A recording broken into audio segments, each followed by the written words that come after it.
Hi creators, அனைவருக்கும் வணக்கம். நான் உங்கள் கனிதமிழ் டெக். இன்றைக்கி என்ன பார்க்க போகிறோன்னா, ஒரு சப்ஸ்கிரைபர் என்கிட்ட ஒன்று கேட்டாங்க. என்னென்னா, சிஸ்டர் நீங்கள் கம்யூனிட்டி டேப்பில் ஷேர் பண்ணுறதை பற்றி வீடியோ போட்டிருக்கீங்க. அதில் 0 சப்ஸ்கிரைபர் இருந்தாலும் கம்யூனிட்டி டேப் ஓப்பன் ஆகும்னு சொல்லியிருக்கீங்க. ஸோ எனக்கு கம்யூனிட்டி டேப் ஓப்பன் ஆகலை அப்படின்னு சொல்லியிருக்காங்க. நான் ஒரு தெளிவான விளக்கம் கொடுக்குறேன். அவங்களுக்கு மட்டும் இல்லை, உங்களுக்கும்.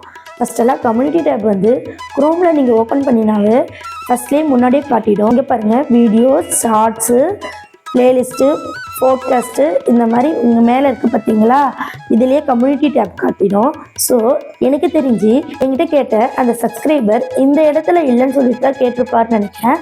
ஸோ இப்போ யூடியூப் வந்து இந்த இடத்துல கம்யூனிட்டி டேப் கொடுக்கல, அதுக்கு பதில் வேறு இடத்துல கொடுத்துருக்கு. அதுக்கு பேரும் மாறி இருக்குது. ஸோ அதனால் அவங்களுக்கு கன்ஃபியூஸ் ஆகிருக்கலாம். அது எங்கன்னு சொல்லிட்டு நான் சொல்கிறேன். ஃபஸ்ட்டு நீங்கள் யூடியூப் ஓப்பன் பண்ணிக்கோங்க. யூடியூப் ஓப்பன் பண்ணிக்கிட்டு இந்த ப்ளஸ் குறியை டச் பண்ணுங்கள். இந்த ப்ளஸ் குறியை டச் பண்ணிங்கன்னா இங்கே பாருங்கள், வீடியோ, ஷார்ட்ஸு, லைவு, போஸ்ட் இருக்குது. ஸோ இந்த மாதிரி 4 ஆப்ஷனில் அந்த கம்யூனிட்டி டேப் வந்துடுச்சு. கம்யூனிட்டி டேப்னால் என்னன்னு ஃபஸ்ட்டு நீங்கள் தெரிஞ்சுக்கோங்க.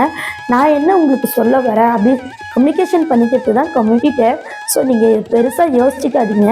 அந்த இடத்துல கொடுக்கல, இந்த இடத்துல பெயர் மாற்றி போஸ்ட்டுன்னு இருக்குது. ஸோ இது புதிய அப்டேட். இந்த போஸ்ட்டில் நீங்கள் பண்ணிட்டாவே கம்யூனிட்டி டேப் போயிடும். இப்போ வந்து இந்த போஸ்ட் பண்ணுங்கள். இப்போது கம்யூனிட்டி டேப் வந்து க்ரோம் பேஜில் காட்டாது, இப்போ யூடியூப் பேஜில் காட்டும். ஸோ அது என்னன்னு சொல்லிட்டு நான் காட்டுறேன். நிறைய பேருக்கு க்ரோம் பேஜில் காட்டல, அதனால் எனக்கு கம்யூனிட்டி டேப் ஓப்பன் ஆகலைன்னு நினச்சிட்டு இருக்காங்க. ஸோ கம்யூனிட்டி டேப் வந்து 0 சப்ஸ்கிரைபர் இருக்கிறவங்களுக்கு கூட ஓப்பன் ஆகுது. ஸோ இந்த மாதிரி தான் போஸ்ட் பண்ணணும். அதுக்கப்புறம் கம்யூனிட்டி டேப் எங்கே இருக்குன்னு நான் இப்போ உங்களுக்கு காட்டிடுறேன்.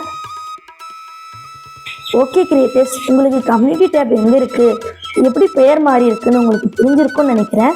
என்னை கேட்ட அந்த சப்ஸ்கிரைபருக்கு இது ரொம்ப யூஸ்ஃபுல்லாக இருக்கும்னு நினைக்கிறேன். அவங்களுக்கு மட்டும் இல்லை, அதை பற்றி தெரியாத உங்களுக்கும் யூஸ்ஃபுல்லாக இருக்கும்னு கண்டிப்பாக நான் நினைக்கிறேன். ஓகே ஃப்ரெண்ட்ஸ், பாய். மறக்காமல் என்னுடைய சேனலை சப்ஸ்கிரைப் பண்ணி வச்சுக்கோங்க. உங்களுக்கு எந்த டவுட்டாக இருந்தாலும் என்கிட்ட கேளுங்க, கண்டிப்பாக நான் உங்களுக்கு சொல்கிறேன்.